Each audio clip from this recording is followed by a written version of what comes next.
I'm going to demonstrate how you do this worksheet.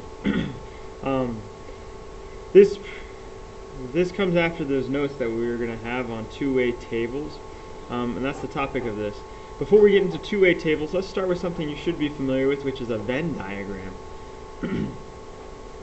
This is a Venn diagram. It's basically two circles.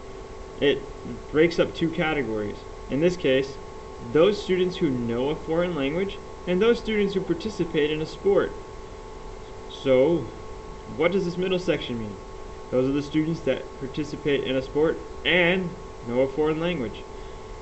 This number of students on the outside, they don't participate in either a sport or a foreign language. So we're going to answer these questions here, and then I'm going to explain how does this relate to a two-way table. So how many students are taking a foreign language? Well, you have the 23 here that are only doing a foreign language, and the 14 here who are doing both foreign language and sports. So together, that would be 37. So 37 students are taking a foreign language. How many students play a sport? Same deal. This is the sports circle. So everyone in this circle plays a sport. The 14 that do sport and foreign language, and the 10 that only do sports. So that's 24 students. How many students do both? Well, there's only one section for that. That's these 14. They do both. Okay? How many students do not play a sport and do not take a foreign language? That's this number right here.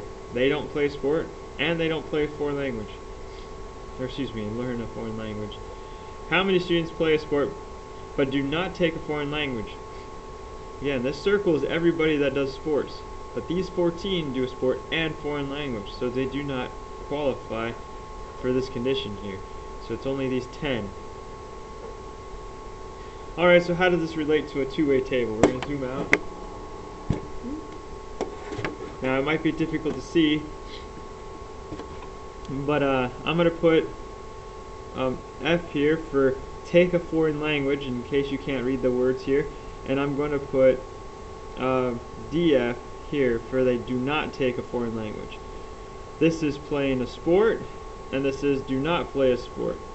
Okay, then these both here are totals on the side. So all we're going to do here is we're going to organize the data in this Venn diagram into this table. We call it a two-way table because we're talking about two variables, sports and foreign language. Sports is on top, foreign language is on the side. Now either way you place these variables, your table would be very similar. So which variable goes where is not very important. So how many students play a sport and take a foreign language? Well, we already calculated that. 14. Those who play a sport and take a foreign language are this middle circle. Okay.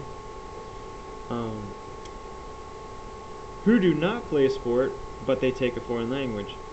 Well, these are all the students that take a foreign language, but these 14 also play sports, so they don't go in this category, so it's only the 23 here. How about those that play a sport but do not take a foreign language? These all play sports, but these do foreign language and sports, so it's only these 10. How about those that do not play sport and do not take a foreign language? Well, that's the 3 out here. They don't fall into either category.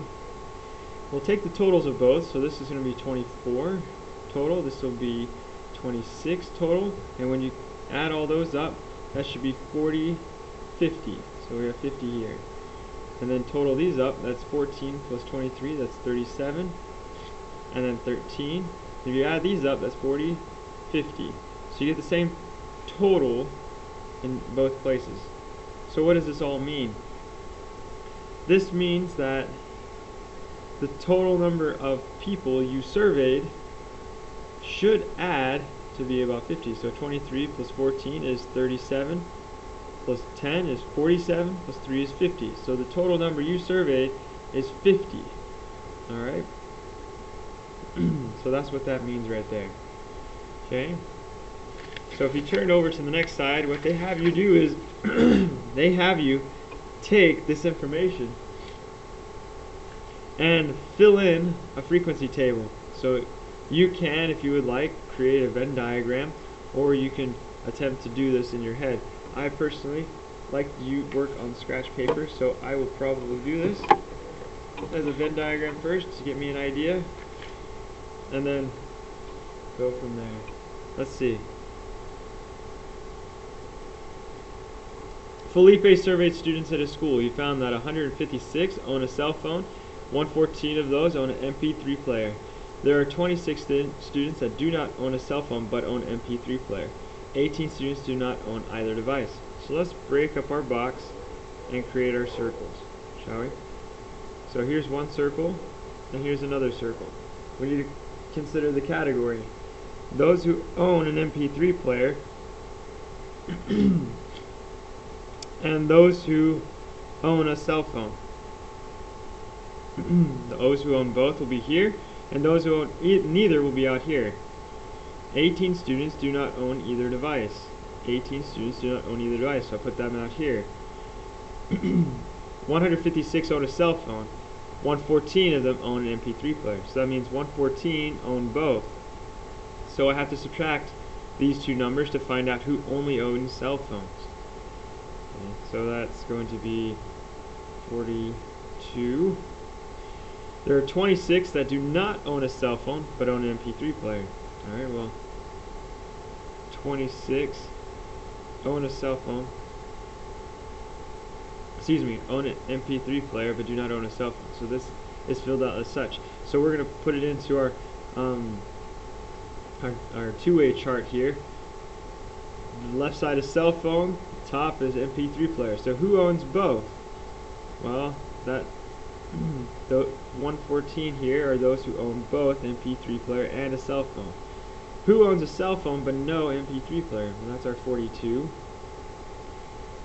Who owns an MP3 player but no cell phone?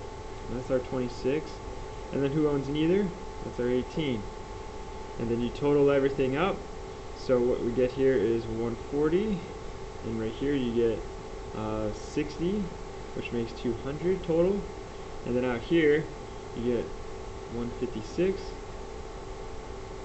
and here you get 44, and that should also get you 200. So that's how you fill it out if you want to go about filling that out, and then you answer these different questions. So you're able to fill in these questions and answer them, and we'll talk about it more in class.